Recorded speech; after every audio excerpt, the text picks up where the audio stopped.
विधवा बहू का फैसला। महक की शादी रोहन से होती है। रोहन माँ बाप का इकलौता बेटा होता है, लेकिन फिर किसी कारण से रोहन की मौत हो जाती है। बेटा महक, तेरे आगे इतनी बड़ी जिंदगी है, फिर बच्चों की भी जिम्मेदारी। तू कोई काम कर ले। मैं तो कहती हूँ रोहन के ऑफिस में ही बात कर ले, शायद तेरे लिए कोई काम निकल आए। हाँ माँ जी, मैं भी यही सोच रही थी, लेकिन कैसे बात करूं, किससे बात करूं, कुछ समझ में नहीं आ रहा। अब वो क्या नाम था रोहन का जो दोस्त हुआ करता था, पहले तो बड़ा आता था हमारे घर। राकेश की बात कर रहे हैं? पर वो तो रोहन के बाद से कभी आया ही नहीं, पता नहीं कहाँ है वो। आया था, एक नहीं कई बार आया था, लेकिन मैंने बाहर से ही भेज दिया। घर के अंदर झांकता रहता था, मुझे ठीक नहीं लगा। अरे आपको तो पता नहीं क्या ठीक लगता है और क्या नहीं। उसका नंबर है मेरे पास, मैं आज ही फोन करती हूँ। सास राकेश को फोन लगाती है और शाम को घर आने का न्योता दे देती है। अरे आंटी, ओहो भाग्य हमारे कि आपने घर बुलाया। मैं तो कई बार आया, लास्ट टाइम तो अंकल से मुलाकात भी हो गई थी। हाँ, वो हम लोगों को निकलना था ना कहीं उस वक्त। अरे छोड़ो ना बेटा, बोलो क्या लोगे? आपकी बहू। क्या बकवास कर रहे हो राकेश? अरे मेरा मतलब ये है कि आपकी बहू कहाँ है? भाभी जी के हाथ की चाय की बस एक प्याली मिल जाती तो। महक चाय लेकर आती है, लेकिन वो जैसे ही राकेश की ओर देखती है, उसे राकेश पसंद नहीं आता। वो अंदर जाने को होती है कि अरे भाभी जी कहाँ जा रही है? बैठिए तो सबके साथ। जी नहीं, बच्चों को खाना खिला रही हूँ, आप माँ जी से बात करें ना। अंदर जाने के बाद सास कहती है, अरे बेटा राकेश, वो क्या है ना, वैसे तो तेरे अंकल जी की पेंशन आती है, साथ ही ऊपर 2 मंजिल मकान से किराया भी, तो हम लोगों का तो अच्छा चल जाता है। लेकिन महक, उनकी चिंता आप न करें आंटी, आदेश दें बस आप तो। देखो भाग्यवान रहने दो, कोई बात नहीं, मैनेज हो जाएगा। अरे क्या मैनेज हो जाएगा अंकल, हमें भी बता दें। आप चुप रहिए जी। अब वो क्या है ना राकेश, तुझे तो पता है कि रोहन के 2 बच्चे हैं, उनकी पढ़ाई लिखाई का खर्चा बहुत है। हम ये चाह रहे थे कि रोहन के ऑफिस में महक को भी अगर कोई काम मिल जाता तो। क्यों नहीं आंटी जी, मैं हूँ ना, मैं बात कर लेता हूँ। वैसे तो आप हाँ ही समझिए। महक भाभी को बोल देना कि कल तैयार रहें मेरे साथ ऑफिस चलने के लिए। मैं मालिकों से मिलवा दूंगा उन्हें। महक अंदर से सब सुन रही थी। अच्छा आंटी जी, तो चलता हूँ, कल आ जाऊंगा। अच्छा भाभी जी, तैयार रहिएगा कल। राकेश तो चला जाता है, लेकिन ससुर सास पर बरस पड़ते हैं। मुझे ये आदमी एक पैसे का पसंद नहीं है। तुम इसे बोल दो कि हमें कहीं नहीं करवानी बहू से कोई नौकरी। अरे क्यों नहीं करवानी? सारा पैसा मैं इसके बच्चे और इसी पर उड़ा दूंगी, तो मेरी बेटी को क्या दूंगी? जरूरत क्या है तुम्हारी बेटी को तुम्हारे पैसे की?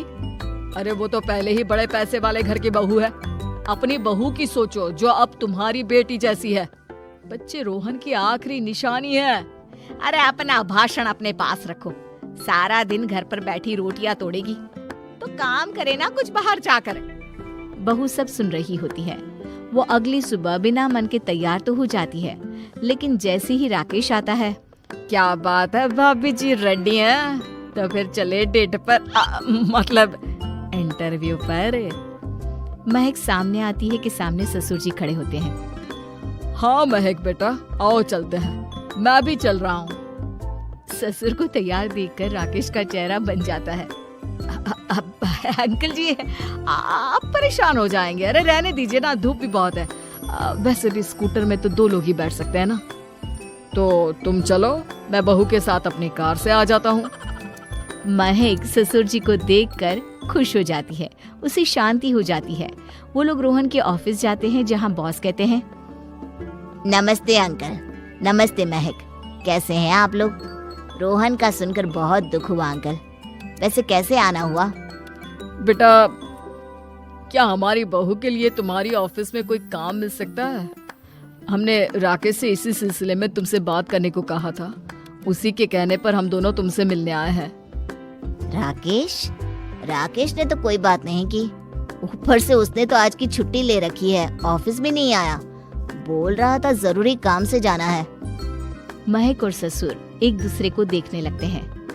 वैसे महक, क्या किया है आपने? I mean, इंग्लिश कैसी है आपकी?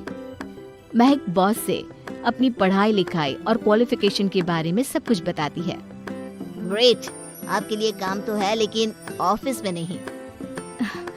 सर, मेरे बच्चे छोटे हैं, मैं फील्ड में काम नहीं कर सकती हूँ। मतलब वो काम घर से करना है, घर से रहकर बच्चे भी देखें और घर भी देखें, लेकिन हाँ, काम जरूर से करें। वो काम डाटा एंट्री का है, तो जब भी वक्त मिले काम करें, और इसके हम आपको अच्छे पैसे भी देंगे। महक बॉस की बात सुनकर खुश हो जाती है, उन्हें थैंक्स बोलकर घर आ जाती है। किसके साथ भेज रही थी तुम महक को? अरे वो कमीना, उसने तो ऑफिस से छुट्टी ले रखी थी, बात भी नहीं की थी उसने बॉस से बहू के काम के लिए। वो तो अच्छा हुआ कि मैं साथ में चला गया। हाँ ठीक है, नौकरी मिल गई ना, इतना ही काफी है। समय बीतता है और एक दिन फिर दरवाजे पर दस्तक होती है। घर पर कोई नहीं था। महक दरवाजा खोलती है, देखती है तो सामने है राकेश। नमस्ते भाभी जी।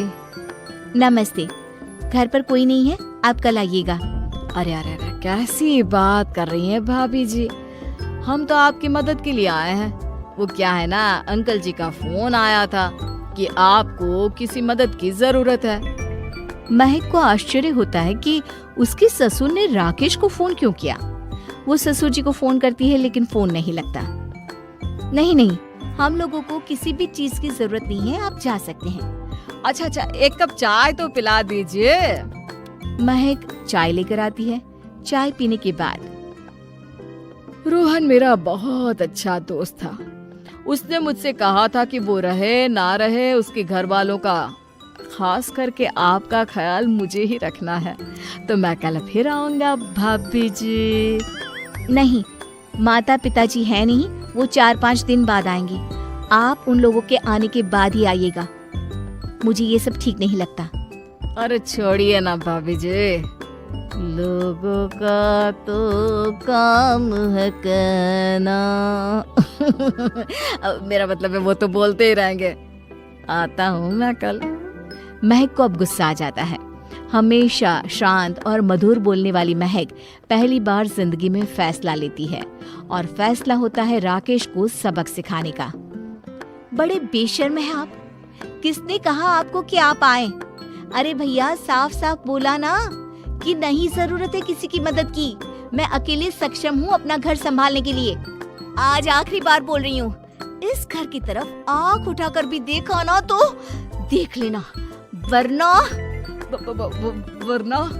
वरना पुलिस के हवाले कर दूंगी। निकलो यहाँ से, या धक्के मार कर निकालूं। पुलिस का नाम सुनते ही राकेश वहाँ से 9-2-11 हो जाता है, और महक को अपने फैसले पर गर्व होता है।